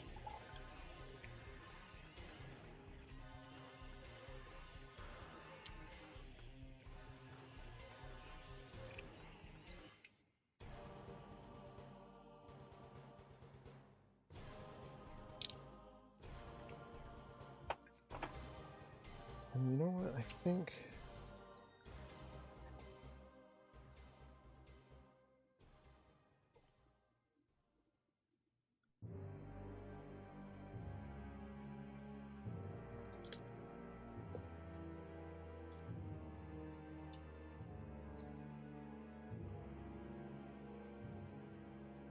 in deference to my own sanity,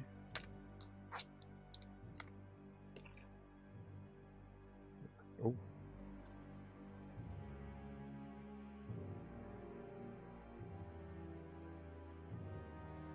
go ahead and bust out my Games and Gears brush.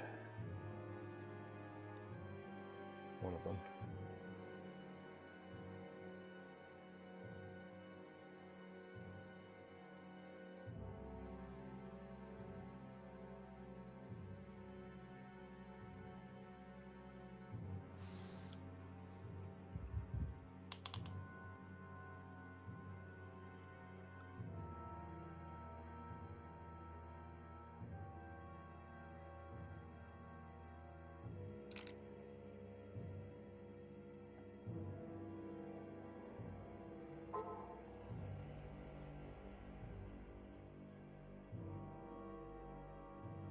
So what's work looking like for you this week? Anything interesting?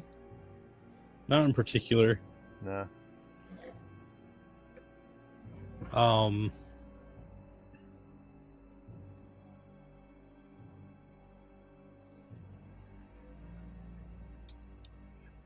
Yeah, there's just like normal things. I think we've got like GI biopsies. Yeah.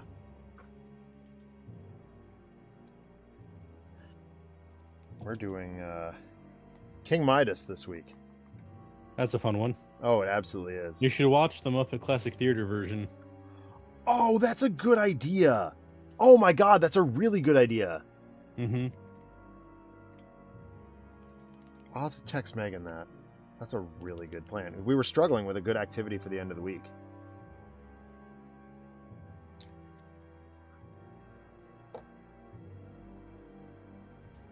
Yeah, the Muppet Classic Theater is great.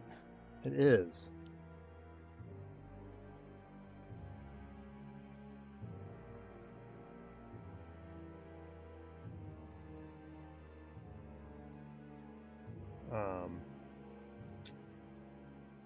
We did Echo and Narcissus the first week. Mm-hmm. Which was a lot of fun because they go deep on that one in Hades too. And we did the Trojan Horse this week, which was, timely. For me anyway, with the Odyssey. But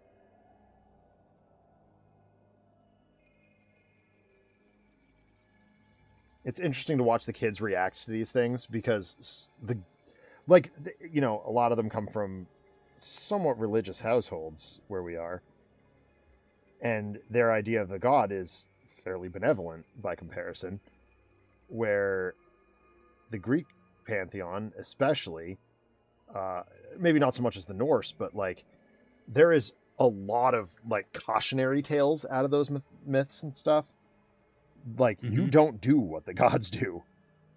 You very, very much the opposite. And trying to dance around some of that stuff is really interesting.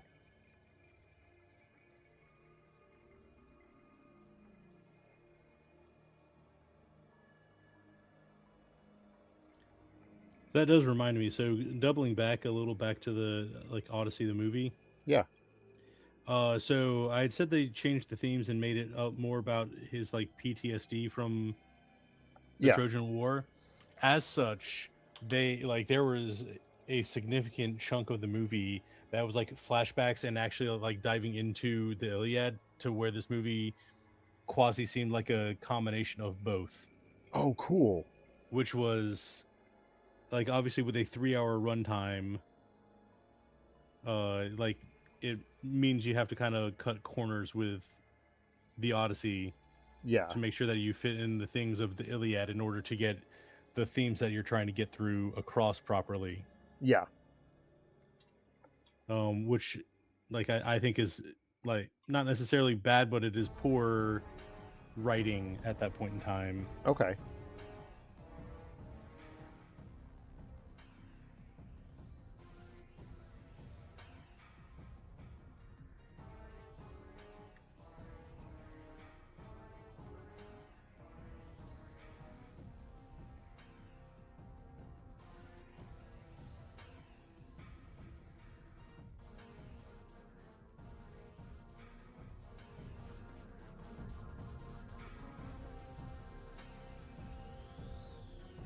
I did see a really funny interview with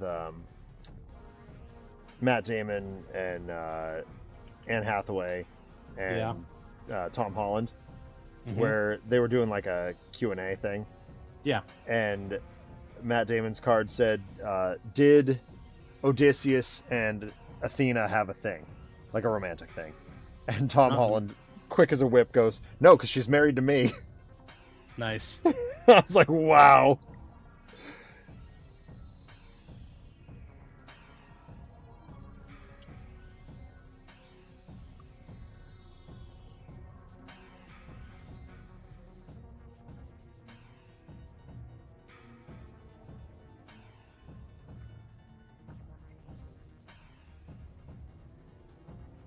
That is an interesting bit of pop culture sort of comparison. You look at Tom Holland and Zendaya, arguably two of the most sought after and well-known actors currently working. Yeah. Considering both of them are in the Odyssey and along with John Bernthal, and coming in 2 weeks going to be in Spider-Man also. Yeah. They're going to have a killer summer box office draw. Oh my god, right? But they were able to they'd been dating for a while, and there had been rumors here and there about it and everything, but Tom Holland and Zendaya were able to get married and without anyone knowing for weeks. Yeah. And then you turn around and compare that to Taylor Swift, who shuts down New York, pays for it though. Yeah. Which, good for her. But yeah, it does illustrate a really interesting dichotomy. It's almost as if And I'm not saying this is exclusive. Like, it's like she's looking for the attention. Exactly. That was just what I was about to say. It's like for Taylor Swift, it's the fame is the fame and attention is like the draw versus sort of the art. Yeah.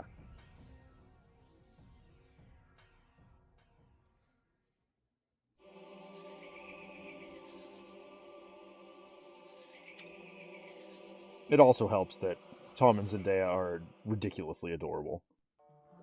Mm-hmm. And Taylor Swift is married to a footballer. Like, there's nothing interesting there.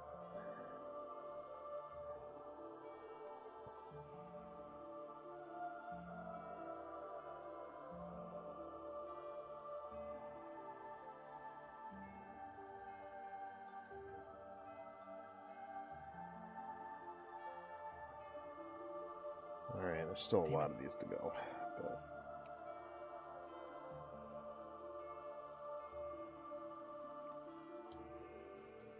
All right, I think this is where we call it, Mike.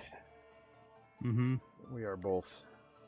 I am thinking that as well. Running out of things to say rapidly. All right, so it's worth noting at this point in the show, this is going to be our last watching paint dry for a little while, because my in-laws are in town next week, and it's Gen Con after that. I don't know if I will be bringing the remote streaming rig with me on vacation. I highly doubt it, because that is, family time. And we'll be testing Valor, too, which I'm excited about. My cousin's kids are really excited to get their hands on it, at least as long as it's okay with Adam, that I take some of the parts that he's made. So yeah, I don't know. We'll talk about that as we get forward. But I should be good for Monday, I think, for Tales Adventure. Just watch Facebook for that, especially. I don't usually post to other socials, although I probably should. And we'll let you know how that goes. Anyway, have a great rest of the weekend. Mike, thanks for painting with me as always. It's always such a joy to just hang out and shoot the breeze with you. Nope, it was good getting a chance to get some work done. Indeed. So yeah, take it easy, everybody. Thank you for those who watch on YouTube and leave feedback, etc. We really appreciate it. Like and subscribe and all that stuff. I'm not James May. I can't pull that off. I'm not that old. So yeah, take it easy, everybody. Be safe, be well. We'll talk soon. Bye. See ya.